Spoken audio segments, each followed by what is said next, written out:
Tērā tētahi māma toko whā āna tamariki, ko tētahi ko tanata māhine te kaumāwhā ōna tau. Kua hia marama tēnei māma e kimi kōrero ana i te tari ta maiti taiohi whānau hoki o te kāwanatanga.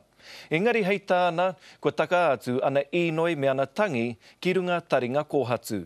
Nā roihana nuri te pūrongo motuhake e whai ake nei.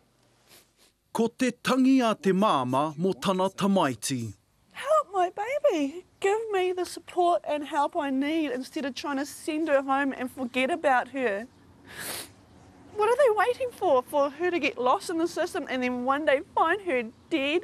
Kaore mātou mo te whakaatu me te whakaingoa i tēnei wahine, toko whā āna tamariki e kinoa ana mātou mo tēnei pūrongo ko mere tōna ingoa.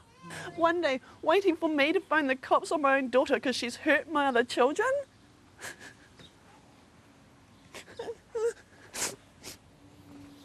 Nā te kino o ngā mahi a tana tamāhine ki aia me ana teina I inoi atu aia mere ki te tari o SIFS I te marama o Oketopa I te rātau. Ko tana inoi ki awhina tia ia. Me ara wāke ka tukuna tana tamāhine kia SIFS. Engari mai I taua wā ka pupuake ngā raru. Ka mutu hoki ngā kōrero a te tari kia mere. These people were supposed to be here to help and they're so quick to just pretty much try and fob her back off onto me without listening to me crying for help. She's cutting herself up, she's running with gangs, she's getting into crime, she's hurting my other children. I haramai a mere kia mātou o te karere ki te kimi āwhina, no te mea, hei tāna kaore ia I te whai āwhina, māramatanga rānei ia SIFS. Ko tana hia noiho, ko te rongo, me te titiro, kei te pēhea tana tamāhine. I nā te nui o tōna aroha ki tana mātāmua.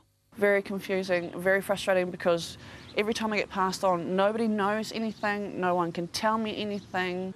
Nōna tahi rā whakapāmai ai mātou kia SIFS no te rā I muri mai, ka rongo kōrero a mere I a rātou. He oi I nāi kua whakaputa te whakapāha a te tari nei ki aia.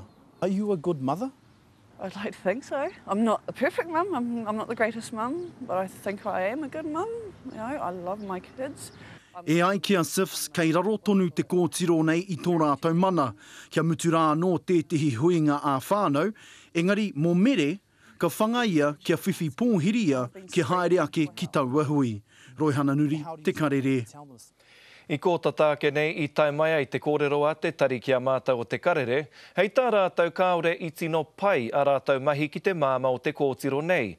No reira, kua tukuna e rātou he whakapāha ki aia. Hei tā rātou anō e kore te kōtiro e whakahokia ki te māma I tēnei wā.